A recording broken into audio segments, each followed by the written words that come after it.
Thank you for watching, liking, commenting, sharing, and subscribing right now. Well, the first thing to remember, I think, is we just took delivery here a couple of weeks ago of the George H.W. Bush, which is the last Nimitz class carrier that we're going to build. And so it looks about like this ship. It's obviously different in a lot of ways, but generally speaking, you put Nimitz and the H.W. Bush side by side, go away 5 miles, and you couldn't tell which one was which.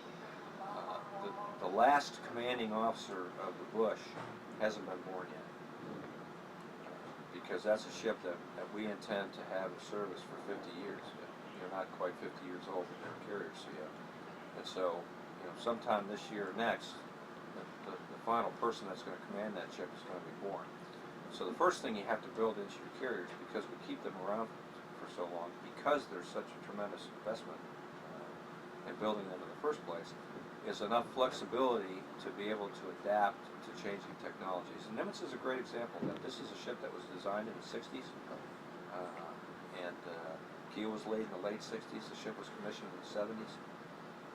And it was commissioned at a time when we were just beginning to understand that not only could you, via satellite, move a sporting event in France, in the Alps, or someplace else, transport it all the way back electronically to the United States so we can all see it on the worldwide world of sports.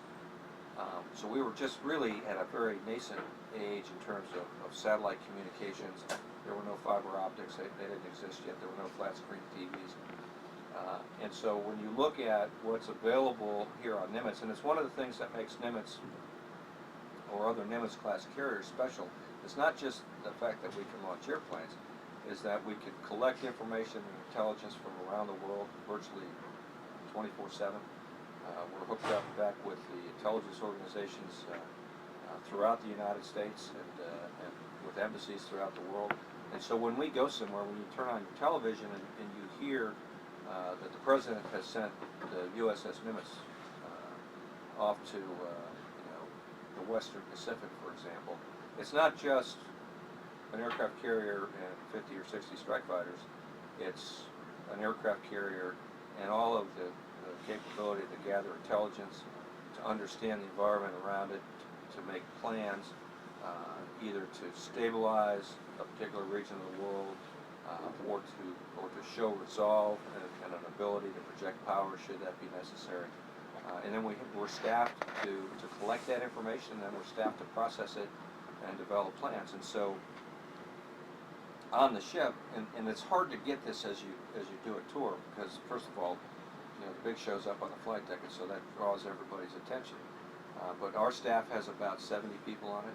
A lot of them relatively senior, 05s who've already had command of another ship or a squadron.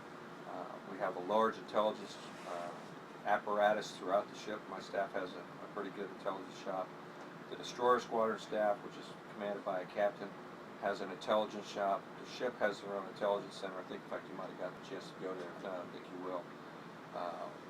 So we have all of this capability that allows us not just to bring a big ship that can project power, but to bring a big ship that can project power that has the capability to plan on what that power projection ought to look like, or whether or not we really think that that's the right course of action to recommend up the chain of command. But a lot of the tools that we used to do that were not invented when the ship was designed and the keel was laid. And so we need a flexible platform. What will the flight deck look like on the George H.W. Bush 50 years from now when it's on its last deployment instead of getting ready for its first? I think there'll be a different way to launch airplanes, and what I don't know is whether that's an electromagnetic catapult or it's improvements in engine technology that allow us to use to have short takeoff and landing aircraft that don't require a catapult to get airborne without the big payload decrease that we have today. If you look at the Joint Strike Fighter, which promises to be a very capable airframe, the various different types of airplanes, the variants that are available include a short takeoff and landing version that the Marine Corps very much wants to replace their Harrier fleet. But it comes at a pretty good sized cost, both in terms of how much fuel the airplane can carry and how much armament it can carry. And so, will technology allow us to do that without the big trade-offs that we have to make today? Certainly that might be the case. We make ships like Nimitz steamships, even though they're nuclear powered, because we need the steam for the catapults. If we don't need the steam for the catapults, do we need a nuclear power plant? Do we need a steam plant to drive the ship, or are there other ways to propel the ship? And those are technologies that we're exploring now. In fact, we're at a very interesting time. And if you look at the history of carrier development, actually Nimitz turns out, I think, to be the one program that has had the greatest longevity in terms of a particular type of carrier, a class of carrier. But if you look at what we built in between the Forrestal class, which included ships like Forrestal and Independence and Ranger, and then we built a couple of two slightly bigger ships, Constellation and Kitty Hawk. Then we built the nuclear carrier, the Enterprise, which is still in service. But it's we have 2 reactors on this ship. Enterprise has 8. So it's just like a conventional carrier that had 8 boilers, except we said, well, we need 8 reactors. So now they don't know what to do with it, because it's got a lot of reactors, and it's really complicated. And then we built America and Kennedy, which were transition carriers between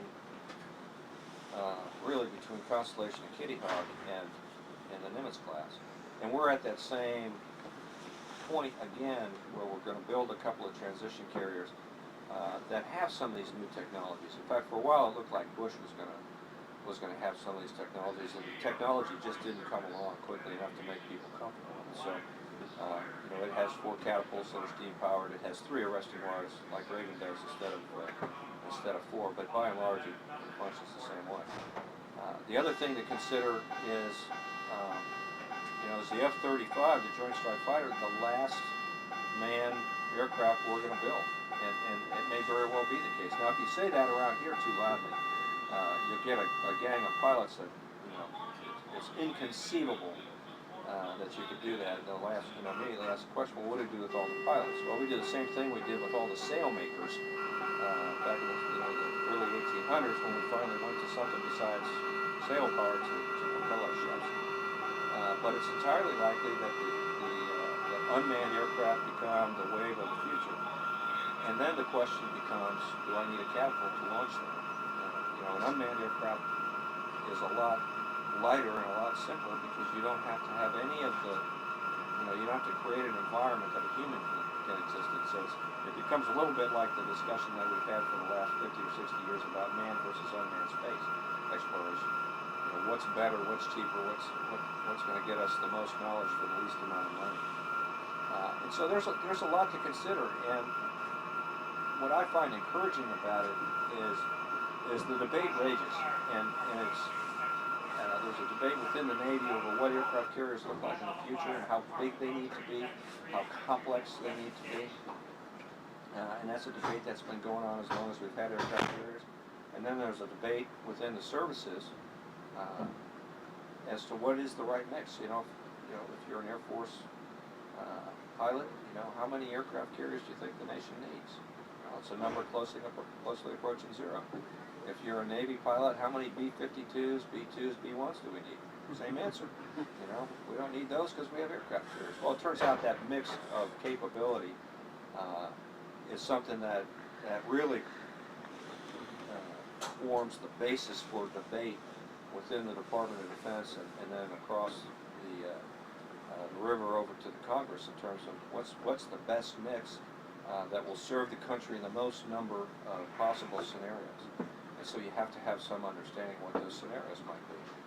Very few people would have been willing to predict on September 10th, 2001, that the threat comes out of a cave in Afghanistan.